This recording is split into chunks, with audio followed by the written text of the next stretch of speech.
Sir Sitarama Sastry గారి ఆ span చూస్తే అటు ఒక వాగ్గేయకారుల స్థాయిలో ఆనతినీయరా లాంటి పంచరత్న స్థాయిలో ఉన్న కీర్తనలు రాశారు, భక్తి గీతాలు రాశారు. అలాగే ఇంకా సరే ప్రేమ పాటలకి ఆయన పెట్టింది పేరు నువ్వు నువ్వు అనో, ఎటో వెళ్ళిపోయింది మనసనో. అలాగే అల్లరి పాటలు, బొటనీ పాఠం ఉంది, మేటనీ ఆట ఉంది, దేనికో ఓటు చెప్పరా, ఉందిగా సెప్టెంబర్ మార్చి పైన లాంటి ఎక్స్ప్రెషన్లతోటి అల్లరి పాటలు. అలాగే నాకు జామురా తిరి అంటే ఒకే రచయిత సీతారామ శాస్త్రి రాశాడా అన్నట్టు ఆ పాట ఎంత ఆ పాట జోలపాటలో ఉంటుంది. సాహిత్యం జామురా తిరి జాబిలమ్మ జోలపాడనా ఇలా జోరుగాలిలో జాజి కొమ్మ జారనీకకే కల. అలాగే లాస్ట్ ఇది ఒక మెసేజ్.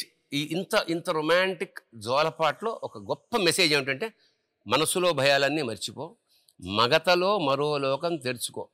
ఈ మనసులో భయాలన్నీ మర్చిపో, మగతలో మరో లోకం తెరుచుకో అంటే ఆ పడుకునే జోలపాటలు అన్నిట్లో ఈ కష్టాలు ఏముందా. ఇప్పుడు పాత పాటలు మన మన మన ఆవిడ లతా మంగేష్కర్ పాట ఏమిటది ఫస్ట్, నిదురపోరా తమ్ముడా.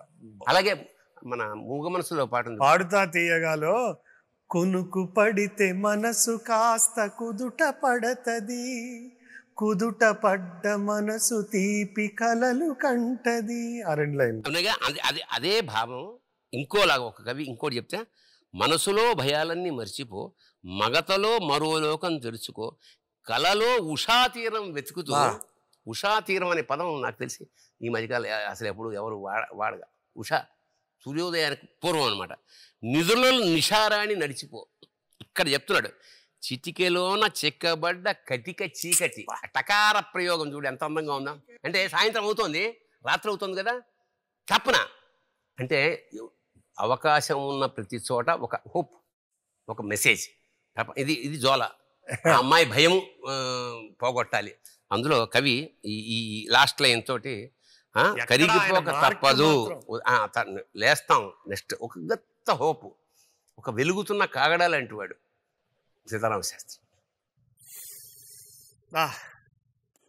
అద్భుతం అద్భుతం సార్. అందుకనే మన రాముకి విపరీతమైన ఇష్టం. రాము అంటే మన రామ్ గోపాల్ వర్మకి సంబంధం లేని ఒక జానర్లోకి వెళ్ళిపోవడం అనమాట. అది అపార ప్రతిభావంతులకి తప్ప కవయ నిరంకుశ అంటారు కదా, అతను చాలా ప్రయోగశీలి కూడా. కొత్త కొత్త పదాలు సృష్టించడం. ఒకసారి సీతారామ శాస్త్రి గారితో పాటలు రాయించిన దర్శకుడు సీతారామ శాస్త్రి దొరక్కపోతే తప్ప వేరే వాళ్ళ దగ్గరికి వెళ్ళేవాడు కాదు.